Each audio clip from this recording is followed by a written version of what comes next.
বিসমিল্লাহির রহমানির রহিম। সরকারি আমি Majid degree college Beguliya Khulna online class অংশ হিসাবে এখন একাদশ শ্রেণীর ইসলাম শিক্ষা বিষয়ের ক্লাস আমরা শুরু করতে যাচ্ছি। শুরুতে অংশগ্রহণকারী সকল ছাত্রছাত্রীদেরকে কলেজের পক্ষ থেকে এবং ইসলাম শিক্ষা বিভাগের পক্ষ থেকে সবাইকে আন্তরিক শুভেচ্ছা জানাচ্ছি এবং সালাম জানাচ্ছি। আসসালামু আলাইকুম ওয়া রাহমাতুল্লাহ। আমরা গতকালকে পড়েছিলাম, গত ক্লাসে পড়েছিলাম নৈতিকতা। নৈতিকতা কি, তার ইংরেজি প্রতিশব্দ কি, বাংলা প্রতিশব্দ কি, আরবি প্রতিশব্দ কি, এইগুলো বিষয় আমরা পড়েছিলাম। আজকে আমরা পড়বো নৈতিক শিক্ষা বা নৈতিকতার বিষয়বস্তু বা উপাদান কি কি আছে, যেগুলো আমাদের জন্য খুব জরুরি এবং জানাও জরুরি। কারণ কোনটা অনৈতিক কোনটা নৈতিক এটা যদি আমরা আইডেন্টিফাই করতে না পারি, তাহলে আমরা আমাদের জীবন পরিচালনার ক্ষেত্রে, আমাদের চলার পথে কোনটা অনৈতিক হয়ে যাচ্ছে কোনটা নৈতিক হচ্ছে এটা কিন্তু আমরা বুঝতে পারবো না। এই জন্য আমাদেরকে এই নৈতিকতার বিষয়বস্তু যেগুলো আছে এগুলো আমাদেরকে জানতে হবে। তো আমরা এখানে দেখতে পাচ্ছি নৈতিকতার কিছু ভালো গুণ আছে আর নৈতিকতার কিছু খারাপ খারাপ গুণ আছে। আমরা যেটা পড়েছি আখলাক, আখলাকে জামিমা পড়েছি, আখলাকে হামিমা পড়েছি, উত্তম চরিত্র এবং মন্দ চরিত্র, মন্দ গুণ এবং ভালো গুণ, এই দুইটা আমরা পড়েছি। আমরা এখন আজকে পড়ব নৈতিকতার যে বিষয়বস্তু আছে বা যার উপাদানগুলো আছে, সেই ভালো উপাদানগুলো ভালো গুণগুলো আমরা পড়ব। প্রথম আমরা দেখতে পাচ্ছি স্ক্রিনে দেখা যাচ্ছে যে প্রথম আছে সত্যবাদিতা। নৈতিকতার ফার্স্ট বৈশিষ্ট্য, ফার্স্ট গুণ হচ্ছে যে তিনি কি হবে, সত্যবাদী হবেন। অর্থাৎ সত্যকে তিনি অবলম্বন করে চলাফেরা করবেন, সত্য পথে চলবেন, সত্য কথা বলবেন, সত্যকে থেকে মানুষকে আহ্বান করবেন, সত্যের পূজারী হবেন, সত্যকে প্রশংসা করতে শিখবেন।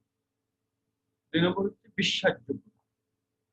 সত্যবাদী হলেই তো বিশ্বাসযোগ্যতা আছে, কারণ একজন ব্যক্তিকে একটু বিশ্বাস করা।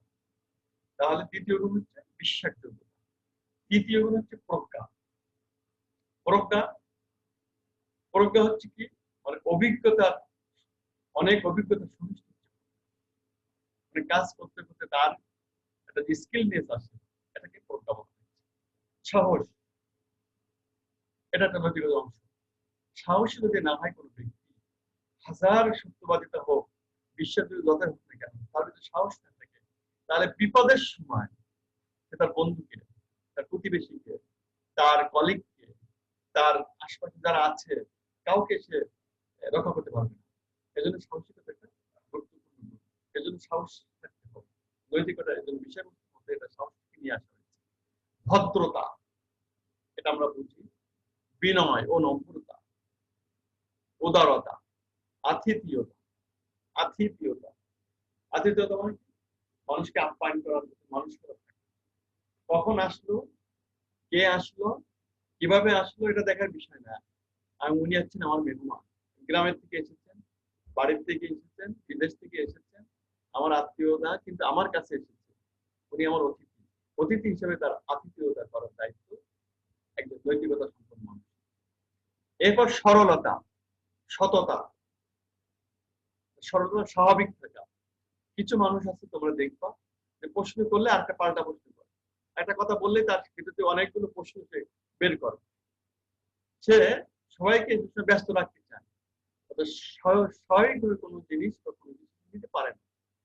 কিন্তু এটা ভালো দিক না, এটা নৈতিকতা ভালো দিক না। ভালো দিক হচ্ছে সরলতা, সরল বিশ্বাস, সততা, সততা, ক্ষমা, ক্ষমা করে দিন।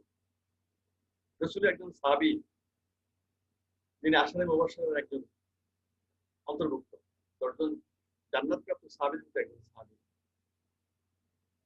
তিনি একদিন মসজিদে নববীতে ঢুকছেন, আল্লাহ রাসূল দেখে পাশে যে সাহাবীরা ছিল তাদেরকে বলছেন ইনি জান্নাত। নামাজ পড়ে চলে গেলেন, পরের দিন আবার উনি ঢুকলেন, আল্লাহ রাসূল তাকে উদ্দেশ্য করে বললেন ইনি জান্নাত। তৃতীয় দিন আবার ঢুকলেন, মসজিদে ঢুকছেন, এই সময় আল্লাহ রাসূল তাকে তার সম্পর্কে বললেন উনি জান্নাত। তো 3 বার বলার পরে